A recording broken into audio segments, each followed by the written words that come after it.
Assalamualaikum warahmatullahi wabarakatuh. Mari kita simak ceramah dari Ustadz Suparman Abdul Karim. Di sini dia menyindir Habib Rizik karena ceramah di makam keramat. Habib Rizik pasti kualat. Mari kita simak videonya. Saya nonton di YouTube, Pak. Tuan Rizik Syihab ceramah di ziarah kubur Banten di makam Waliullah Maulana Hasanuddin Banten. Di sana orasi teriak-teriak, ditambah lagi mengatakan Maulana Hasanuddin itu keturunan Ba'al. Saya langsung ngebatin, dia melakukan itu di makam keramat, pasti kualat. Mudah-mudahan sampai kepada beliau. Beliau mengatakan itu di makam keramat. Saya langsung ngebatin, ini kualat ini, Pak. Ini kualat ini. Ternyata benar, Bapak Ibu. Masa di makam Waliullah dia teriak-teriak, Pak? Dia orasi. Bahkan mohon maaf, ini ada Pak Polisi juga. Sampai Pak Kapolres diajaknya suruh nangkap kita-kita yang meluruskan ini semua.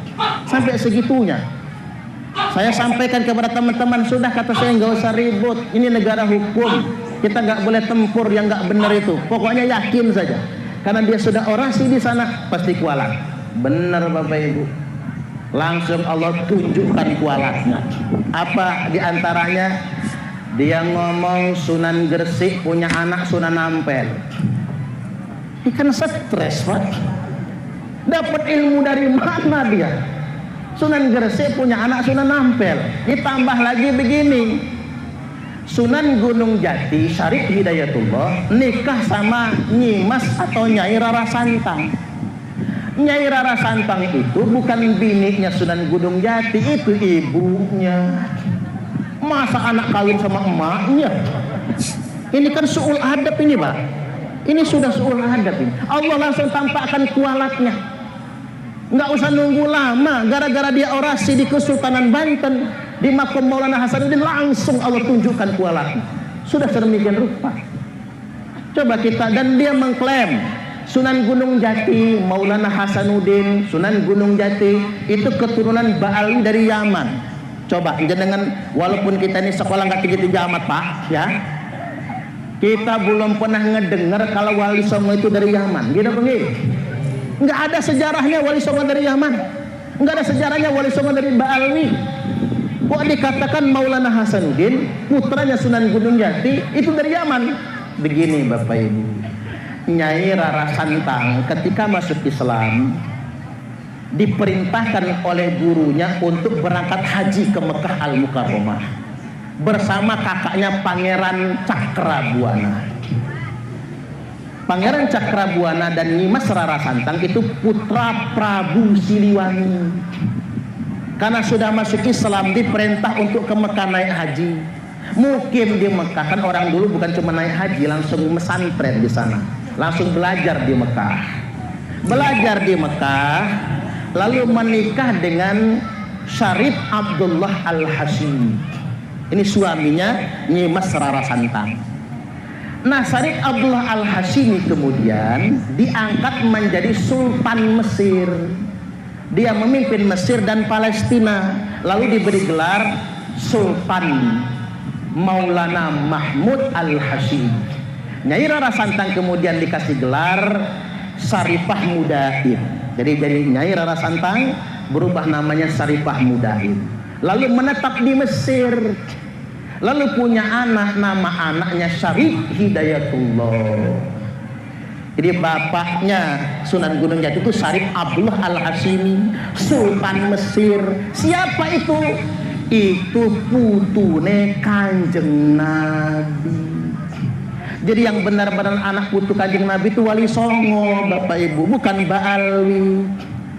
Maka kemudian Syarif Abdullah atau Sultan Maulana Mahmud Al-Hashimi memerintahkan Syarif Hidayatullah pulang ke Indonesia. Kalau bahasa kita begini, nah, pulang ke kampung emakmu sana, ke Indonesia. Kamu mendakwahkan Islam di sana. Maka beliau mampir ke Gujarat, mampir ke Aceh, berguru dengan bapaknya Sunan Gresik, lalu kemudian sampai akhirnya ke tanah Cirebon. Syarif Hidayatullah mendirikan kerajaan Cirebon. Kemudian Bapak Ibu, singkat cerita, beliau punya anak laki-laki tertua beliau namanya Maulana Hasanuddin, yang terkenal dengan istilah Pangeran Sabo King istilahnya itu ya Pak. Kemudian setelah menjadi sultan, Sunan Gunung Jati menyerang kerajaan Sunda, merebut Banten, maka didirikanlah kerajaan Banten dengan raja pertama Maulana Hasanuddin, Sultan Maulana Hasanuddin. Dan Syarif Hidayatullah alias Sunan Gunung Jati melihat ada cahaya yang menjulang sampai ke langit. Cahaya itu menjulang sampai ke langit, maka cahaya itu dikejar. Sampailah beliau di tanah Lampung. Sampai di tanah Lampung. Lalu ke kerajaan Pugung yang ada di Pugung Raharjo, Lampung Timur, Keratuan Pugung, dan menikahi putri dari Keratuan Pugung. Anak tertua perempuan Keratuan Pugung nggak mau menikah dengan Sunan Gunung Jati karena anak perempuan tertua harus nikah sesama orang Keratuan Pugung. Akhirnya menikahi adiknya. Nama adiknya siapa? Putri Sinarkaca. Dengan pernikahan terhadap Putri Sinarkaca, hamil dan melahirkan anak namanya Minah Gejalabidin. Jadi putra pertama Sunan Gunung Jati dengan Keratuan Lampung, Pak, itu Minah Gejalabidin. Begitu beliau pulang ke Cirebon, cahaya tadi nggak hilang. Balik lagi setahun kemudian ke Lampung, Pak. Kata Sunan Gunung Jati kepada Keratuan Pugung, cahayanya belum hilang. Saya tidak boleh menikahi adiknya Putri Sinarkaca. Saya harus menikahi anak perempuan tertua. Maka Putri Sinarkaca diceraikan, lalu menikah dengan Putri Sinar Alam. Tinggal pulang ke Cirebon, pernikahan dengan Putri Sinar Alam, melahirkan Minah Gejala. Jadi Minah Gejalabidin dan Minah Gejalaratu itu kakak adik, cuman beda ibu, cuman ibunya juga kakak adik. Karena nggak boleh menikahi dua saudari dalam satu pernikahan, satu harus diceraikan. Maka setelah dewasa, dua-duanya berangkat ke Cirebon, diperintahkan Keratuan Pugung, cari bapakmu di Cirebon sana, Syarif Hidayatullah. Singkat cerita, Minah Gejalabidin kemudian mendirikan Keratuan Melinting. Minah Gejalaratu diubah namanya menjadi Raden Muhammad Aji Saka. Raden Muhammad Aji Saka cuman dikasih bibit-bibit lada, kopi. Makanya Lampung tanah lado, Pak. Makanya orang Suwo harus nanam kopi, nanam lado. Karena itu kodrat buat tanah Lampung itu, kodrat buat tanah Lampung. Kopi, lada nggak boleh ditinggalkan. Panjenengan boleh nanam yang lain juga, tapi dua itu jangan ditinggalkan. Jadi padi, lada, kopi, itu wasiat dari Syarif Hidayatullah Sunan Gunung Jati. Maka beliau menetaplah di Lampung Selatan, mendirikan Keratuan Darah Putih. Nah, Ratu Darah Putih inilah, ratu itu bukan perempuan, Pak, laki-laki. Karena untuk adat Lampung dari Saibatin itu kan mesti ratu nyebutnya, tidak boleh raja. Maka kemudian beliau punya cicit, nama cicitnya Raden Intan Kesumaratu I alias Raden Intan I.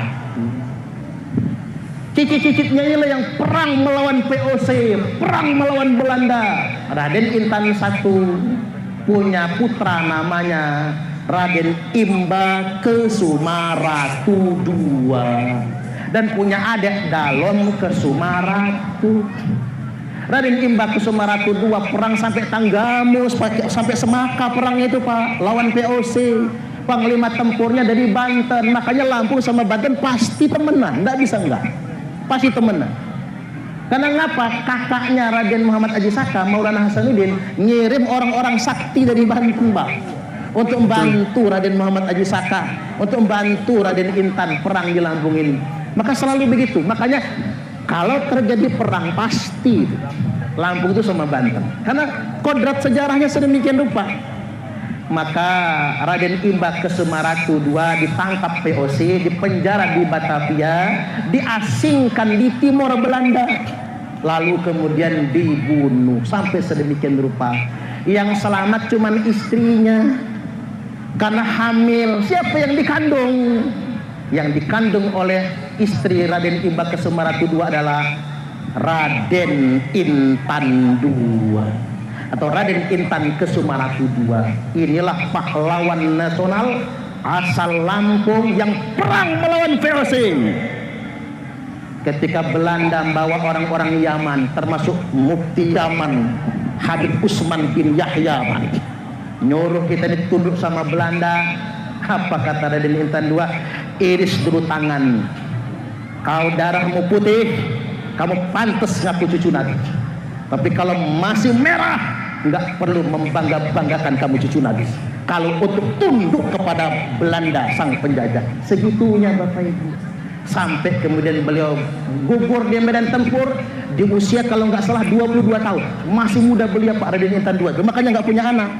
Karena beliau gugur, maka silsilah keratuan darah putih dimasukkan ke pamannya dalam Kusumaratu, yang punya putra namanya Raden Muhammad Jamil, yang sampai sekarang masih ada Pak di Kuripan sana itu. Maka dari itu Bapak Ibu ingin saya sampaikan pada kesempatan kali ini, kuat indikasinya, sangat kuat indikasinya, keturunan Raden Intan I atau keturunan Datu Darah Putih di Lampung atau keturunan Raden Muhammad Jamil yang ada di Keratuan Darah Putih, terindikasi kuat adalah dzurriyyat Rasulullah sallallahu alaihi wasallam. Nah, hari ini kita nyembah-nyembah sama cucu palsu, yang asli malah kita abaikan. Halo, halo, halo.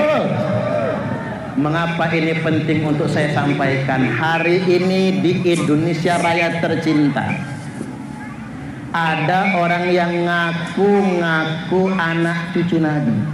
Kalau ngaku berarti bukan ya Pak. Ngaku-ngaku ahlul bait Nabi, ngaku-ngaku putune Kanjeng Nabi. Hari ini ada orang-orang yang ngaku-ngaku anak cucu Nabi, tapi kerjanya hubbud dunya, hubbul mali wa jam'ud dunya. Mereka mencintai harta, tomak dengan harta, gila dunia. Kerjaannya flexing. Tahu flexing Pak? Flexing itu pamer kekayaan. Pamer mobil Ferrari, pamer rumah mewah. Habis itu demo, dia ngajak orang demo, dia dapat duit, dia tambah kaya, yang demo kelenger Pak. Flexing. Ini saja sudah tidak mencerminkan cucu Nabi. Kok cucu Nabi pamer kekayaan? Cucu Nabi itu sayang dengan umat, nggak tega ngeliat umat kelaparan, bukannya pamer kekayaan. Bahkan Imam Ali berkata, jangan pamer kekayaan di tengah-tengah orang miskin, itu menyakitkan. Jangan pamer kebahagiaan di tengah-tengah orang susah. Jangan pamer kesehatan di dekat orang sakit. Jangan pamer perut kenyang di dekat orang yang lapar. Jangan pamer kemesraan di dekat orang yang jomblo. Ya Pak ya? Cocok atau cocok? Cocok. Makanya Kang Kamal cepatlah. Jadi balik lagi Bapak Ibu hadirin wal hadirat rahimakumullah, flexing, pamer kekayaan. Borok-borok mau ngasih umat, malah kerjaannya ndawir. Apa itu ndawir? Keliling-keliling Pak, keliling ke kiai-kiai, datang ke Kiai Toha, minta sangu. Bahkan ada kejadian, tapi saya nggak sebut daerahnya nih. Rois Suriah tingkat provinsi. Rois Suriah itu pimpinan tertinggi NU tingkat provinsi. Rois Suriah PW. Didatangi oknum Habib, ndawir minta sangu. Begitu dikasih amplop, amplopnya diginiin. Berapa ini? Kalau kata orang Lampung mapas pak. Kiai yang tangannya wolak-walik kita cium, kita jalan saja nggak berani di depannya Bapak Ibu. Jalan saja nggak berani pakai kaki kecuali pakai lutut kita. Sama si oknum berapa ini? Ini sama sekali tidak mencerminkan. Maka dari itu hari ini ingin saya sampaikan Bapak Ibu tentang risalah ini. Rasulullah Sallallahu Alaihi Wasallam telah bersabda, "Tsumma fitnatus sarra." Hati-hati, nanti kemudian muncul fitnah sarra. Apa itu fitnah sarra? Ujian di zaman kemerdekaan, saat umat ini sedang membangun, saat umat ini hidup di alam kemerdekaan, akan muncul fitnah, akan muncul ujian. Dakhanuha min tahti qodama rajulin min ahli baiti. Fitnah ini akan keluar dari bawah dua telapak kaki laki-laki yang ngaku-ngaku ahlul baitku. Yaz'umu annahu minni, dia ngaku-ngaku ahlul baitku, ngaku-ngaku anak cucuku. Apa kata dia? Dalam darah aneh nih mengalir darah Rasulullah. Dengan bangganya ngaku-ngaku cucu Nabi. Muhammad itu kakek ente apa kakek aneh? Sampai segitunya. Yaz'umu annahu minni walaysa minni.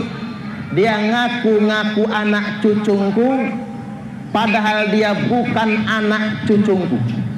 Wa innama awliyaiyal muttaqun. Sesungguhnya semata-mata anak cucuku, wali-waliku hanyalah orang-orang yang bertakwa. Halo? Dia haluin biar nggak ngantuk pak. Nggak apa-apa, agak serius ngajinya ya. Didengerin ya. Begini, ternyata sudah disinyalir oleh Nabi. Disinyalir itu bahasa Indonesianya apa ya pak ya? Ternyata sudah diprediksi oleh Nabi, sudah dikira-kira. Nanti di akhir zaman akan ada yang ngaku-ngaku anak cucu Nabi, padahal palsu, padahal bukan, karena dia nggak pantas ngaku-ngaku anak cucu Nabi. Nah ini yang benar-benar harus kita garis bawahi pada kesempatan kali ini. Orang-orang yang ngaku-ngaku anak cucu Nabi wajib menunjukkan bukti. Sekarang begini, buat keluarga besar Nahdlatul Ulama dimanapun Anda berada, sekarang sejarah NU sudah disimpangkan orang pak. Sampai kemarin Ketua Umum PBNU Kiai Haji Yahya Holil Stakuf mengeluarkan instruksi terkait dengan sejarah NU yang sudah disimpangkan.